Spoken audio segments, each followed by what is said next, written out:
Hello guys, welcome back to the channel. तो हमारी जो सीरीज चल रही थी SBI clerk exam based pattern की, उसमें मैंने जो आपको अभी तक क्वेश्चन कराए हैं उनसे आपने देखा होगा कि पहले जो शिफ्ट थी हमारी फर्स्ट डे की उसमें काफ़ी क्वेश्चन आए हैं। तो अब हम इस क्वेश्चन को करेंगे सबसे पहले, और आज के लिए मैंने और 3 पजल निकाल रखी हैं, पर जितनी भी हो पाएंगे हम उतनी पजल्स पूरी करेंगे। मतलब टोटल 3 पजल निकाल रखी हैं, इसके अलावा 2 पजल और अगर टाइम पूरा रहा तो हम पूरी आज पजल सॉल्व करेंगे, क्योंकि कल पजल्स नहीं हो पाई थी ज़्यादा। तो स्टार्ट करते हैं। तो इसमें पहले दे रखा है, there are 8 person ABCDEFGH who will attend a lecture on 8th और 17th of May, June, July and September in same year।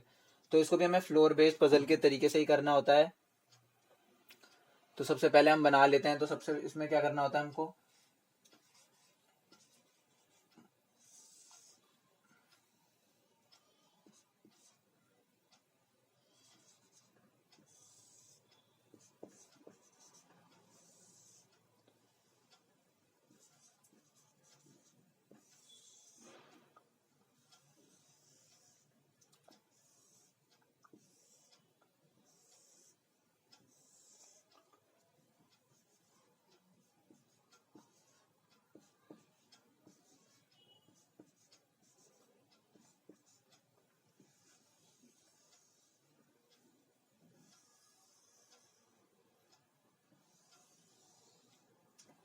तो हमने जब ये अपना फ्लोर्स बना लिए हैं, हमारा जो बॉक्स टाइप में उसमें होता है, ताकि हम इस क्वेश्चन को अच्छे से कर सकें।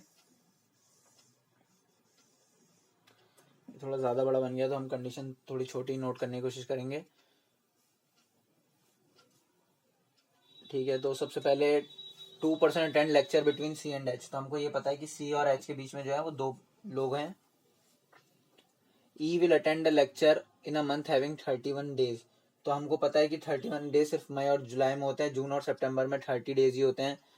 तो ई यानी कि इन दोनों महीनों में से कहीं पे भी आ सकता है। अभी हमको कुछ पता नहीं है आगे, तो फिलहाल ई को यहाँ लिख के छोड़ देते हैं।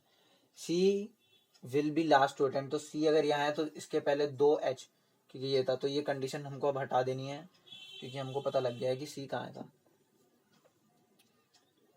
और उससे पहले दे रखा है A will not attend the lecture on 8 June but attend immediately after E. तो ए जो है वो 8 जून, यानी ए यहाँ पे नहीं अटेंड करेगा, और ई से वो इमीडिएटली आफ्टर होगा। यानी कि हम एक लिख सकते हैं कि ई ए, ये इसका ना मतलब बताया था कि जब हम ई से बीच में एरो देते हैं उसका मतलब होता है वो ऊपर कहीं भी हो सकता है, और जब साइड में एरो होती है इसका मतलब होता है वो इमीडिएटली अबव है।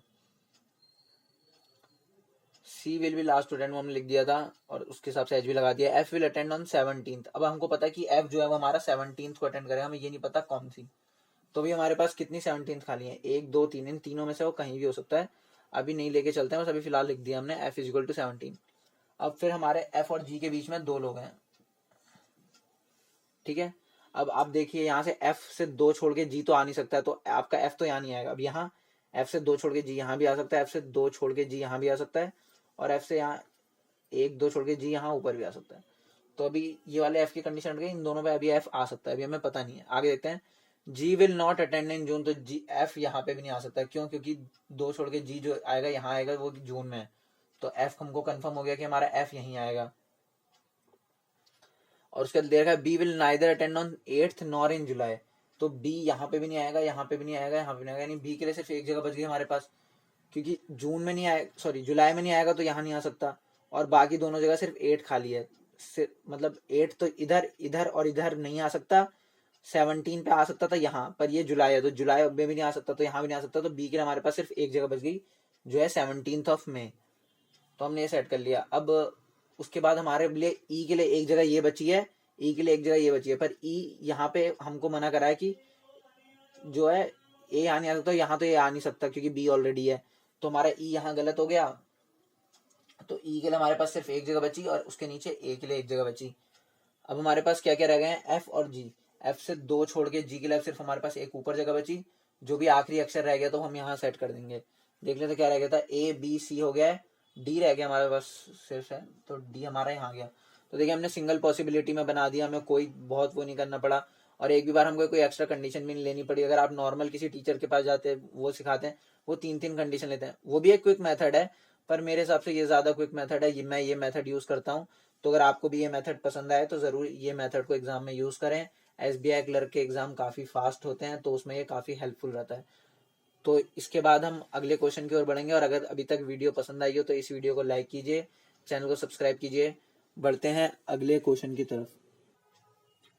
तो नेक्स्ट क्वेश्चन की ओर बढ़ते हैं। आप चाहें तो एक बार पॉज करके खुद सॉल्व कर सकते हैं। आपने सबने सॉल्व कर लिया होगा, तो चलिए देखते हैं आप क्वेश्चन को। There are 8 boxes which are arrange one above other not necessarily in same order. तो नॉर्मल 8 बॉक्स देख रखे हैं।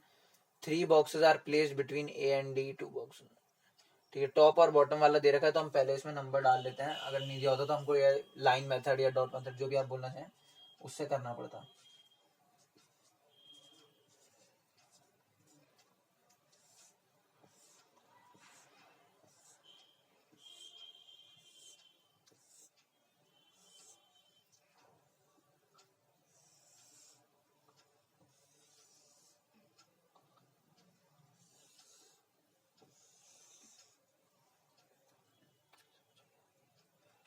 तो हमने बॉक्स बना लिए। तो ए और डी के बीच में 3 बॉक्स दे रखे हैं, 3 हो गए। 2 boxes are place between B and A. B और ए के बीच में भी 2 बॉक्स दे रखे हैं। A is immediately above G and below C. तो सी ए वो immediately above G and immediately below C था, शायद हमारा है पर समझ सकते हैं आप। 2 boxes are place between H and C. H और सी के बीच में 2 बॉक्स दे रखे हैं। A is placed below B, यानी कि ये ऐसे हो जाएगा।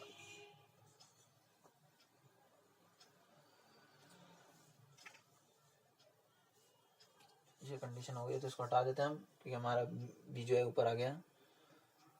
एफ इज अबव ई, तो यहाँ पे लिख देते हैं एफ जो है वो ई से ऊपर है। Neither F nor E at the top और बॉटम। एफ ई यहाँ पे भी नहीं है और हमारे एफ ई जो है वो यहाँ पे भी नहीं है। अब क्वेश्चन सॉल्व करते हैं। तो अभी हमें पता नहीं है, इसमें डॉट मेथड ही लगेगा वैसे फाइनली, पर चलिए जो भी है।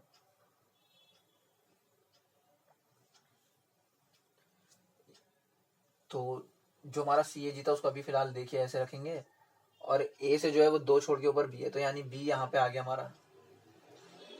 अब ए से 3 छोड़ के डी है, तो या तो 1 2 3 छोड़ के डी यहाँ हो सकता है, डी है ये, और या फिर 1 2 3 छोड़ के डी यहाँ पे हो सकता है। पर अगर हम डी इस वाले तरीके से लें तो 1 2 3 4 5 6 7 8 तो बन गए। फिर इसमें हमारे पास कोई वो नहीं हुआ, तो एक बार नीचे लेके ट्राई करते हैं, अगर नहीं हुआ तो फिर ऊपर लेके ट्राई करेंगे। अब सी से 2 छोड़ के एच रखना था, तो एच इधर आ गया इस कंडीशन में, और हमारा जो एफ है वो यहाँ आ गया और ई यहाँ आ गया। तो ठीक है, बिल्कुल ठीक हो गया, हमारा आंसर पहली बार में बन गया, क्योंकि हमको पता है एफ और ई टॉप बॉटम पे नहीं होने चाहिए। बी एफ सी ए जी एच ई और डी, और अगर हम उसमें डी ऊपर लेके करते फिर हमारा आंसर नहीं आता, क्योंकि हम एफ ही नहीं रख पाते और हम एच वगैरह भी नहीं रख पाते। चाहे तो आप ट्राई करके देख सकते हैं, जैसे मैं यहाँ दिखाऊँ आपको डॉक्यूमेंट में वापस। तो बी था, एक छोड़ के सी था, फिर ए था, जी था, हमने 1 2 3 छोड़ के डी नीचे रखने के बजाय 1 2 3 छोड़ के डी यहाँ ऊपर रखा था। अब हमारे पास क्या क्या बच गया था, सी से 2 छोड़ के एच, तो सी से 2 छोड़ के एच चला आ गया। फिर हमारा एफ हमें यहाँ रखना पड़ता और ई यहाँ रखना पड़ता, और उससे हमारा क्या होता, ये हो जाते बॉटम मोस्ट। ये अगर आप एफ यहाँ पे रखते और फिर ई यहाँ पे रखते, कहीं भी रखते, तो या तो एफ टॉप मोस्ट हो जाता या ई बॉटम मोस्ट। तो हमारी जो ये वाली कंडीशन थी कि एफ और ई टॉप या बॉटम पे नहीं होनी चाहिए, वो रॉन्ग हो जाती। इस वजह से हमने ये वाली कंडीशन में सॉल्व किया और ये हमारा करेक्ट है। तो ये बिल्कुल करेक्ट है। आप लोग चाहें तो स्क्रीनशॉट ले सकते हैं या नोट कर सकते हैं। और अभी टाइम बचा है तो हम एक और पजल ज़रूर करेंगे। तो बढ़ते हैं अगली पजल की ओर। अगर अभी तक वीडियो पसंद आई हो तो वीडियो को लाइक ज़रूर कीजिए, और आप चाहे तो इस प्लेलिस्ट को फॉलो कर सकते हैं। इस प्लेलिस्ट में वीडियो आती रहेंगी। हमारा SBI क्लर्क के बाद इस प्लेलिस्ट में SBI PO के एग्ज़ाम रेलिवेंट जो होती हैं वीडियोज़ वो आएंगी, थोड़े हार्ड लेवल की पजल्स। तो गाइस ये वाला क्वेश्चन आप करने की कोशिश कीजिए पहले, फिर मैं करता हूँ। तो आपने पॉज करके कर लिया होगा अभी तक, तो आगे बढ़ते हैं, देखते हैं क्वेश्चन को। तो इसमें हमें 10% दे रहे हैं। 10% sit in a straight line, straight line में बैठे हैं, ऑल आर फेसिंग नॉर्थ, सब नॉर्थ फेस कर रहे हैं, ऊपर फेस कर रहे हैं, इक्वल, बेसिक बात है। T sits immediate left of you. तो आप चाहे तो पहले यहाँ 10% का बना सकते हैं, मैं इधर जगह छोड़ देता हूँ, ऊपर ही बना देंगे, पहले लिखना चालू कर देते हैं, या बना लेते हैं, बनाना तो है ही, क्या दिक्कत है। 3 4 6 7 और 8, 10 बंद बैठ गए हमारे। T sits immediate left of you, who doesn't sit at extreme and u is not equal to extreme लिख के काट देंगे, इसका मतलब वो एक्सट्रीम पे नहीं बैठा है। r sit second to the left of w, r जो हमारा w के सेकंड टू लेफ्ट बैठा है, पर वो x के एडजेसेंट नहीं बैठा है, यानी उसके अगल बगल में x नहीं होगा। यहाँ पे लिख के एक और जगह काट सकते हैं अगर आपको उधर कंफ्यूजन हो रही है तो। p sits third to the left of s, whose s comma whose sits immediate left of x, यानी कि ये x होगा इधर, समझ रहे हैं। 4% sit to the left of v, यानी v यहाँ पे बैठा है, तभी तो 4% के लेफ्ट में बैठे होंगे ना, ऐसे 1 2 3 4।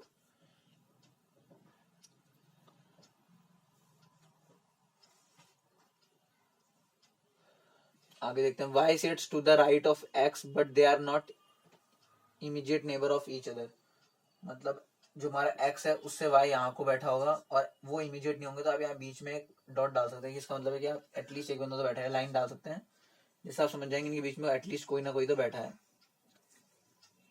तो यहाँ तो हमारा हो गया है, तो आगे देखते हैं।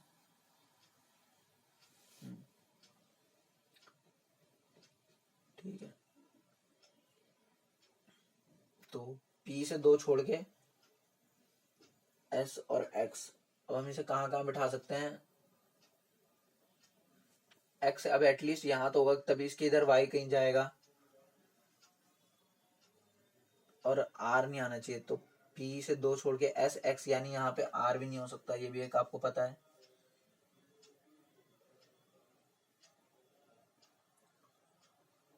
T और U नहीं आएगा यहाँ पे, तो स्टार्टिंग के लिए अगर U एक्सट्रीम पे नहीं हो सकता, यहाँ पे लेके ट्राई करते हैं।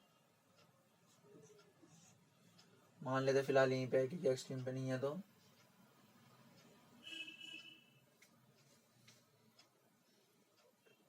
ठीक है।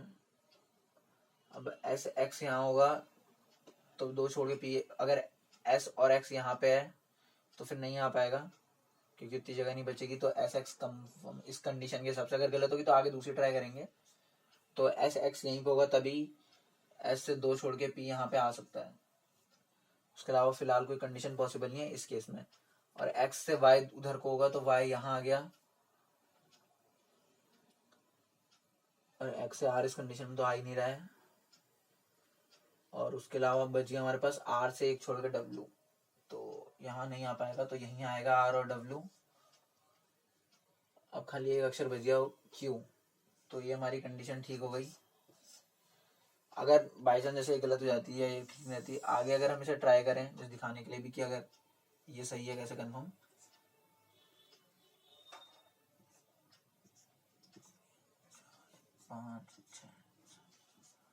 तो उसमें मैं सबसे पहले वी पता लग गया था, अब यहाँ नहीं पता है, तो टी और यू हम यहाँ लेंगे,